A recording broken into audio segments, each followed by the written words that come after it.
आपण सुरुवातीला या छत्रपती शिवाजी महाराजांच्या प्रतिमेला ही स्वराज्याची भूमी आहे. झालाच पाहिजे कोकण महामार्ग, झालाच पाहिजे, झालाच पाहिजे.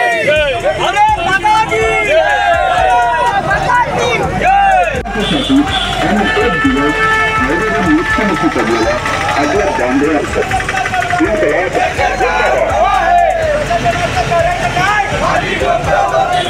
मुंबई गोवा महामार्ग झालाच पाहिजे, झालाच पाहिजे, झालाच पाहिजे, झालाच पाहिजे, झालाच पाहिजे, झालाच पाहिजे.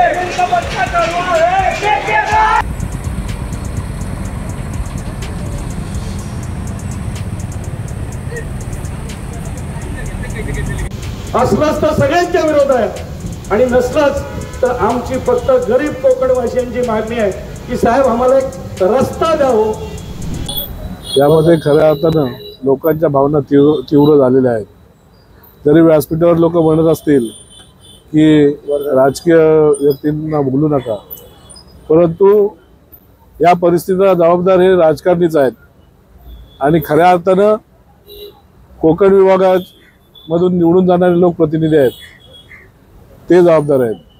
आणि माझं तर म्हणणं असं आहे की या स्वातंत्र्याच्या दिवशी आज आम्हाला उपोषणाला बसायला लागतंय, हे आमचं दुर्दैव आहे.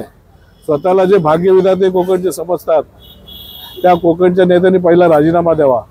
कारण की गेले अनेक वर्ष या रस्त्यामध्ये अनेक बळी गेले.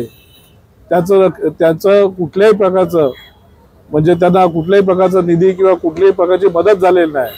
इतर ठिकाणी ज्यावेळेस ॲक्सिडेंट होतो किंवा एखादी इमारत पडते त्यावेळेस मुख्यमंत्री उपमुख्यमंत्री धावत जातात आणि तिथे घोषणा करतात की याला 5 लाख त्याला 5 लाख. परंतु कोकणवासियांना कुठल्याही एकही रुपया कधी मला मदत मिळालेली अजूनपर्यंत आठवत नाही. आणि म्हणून मी या अशा निष्क्रिय सरकारचा जाहीररित्या निषेध व्यक्त करतो.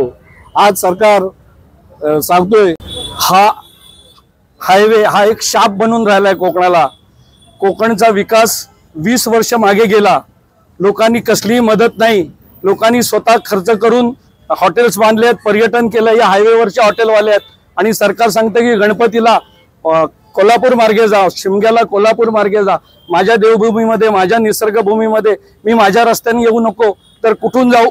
त्यामुळे 12 वर्ष बायपास बनायला लागत असतील आणि 17 वर्ष 80 किलोमीटरचा पनवेल ते इंदापूर हा रस्ता बनायला लागत असेल तर ही सहनशीलता कोकणी माणसाची संपलेली आहे.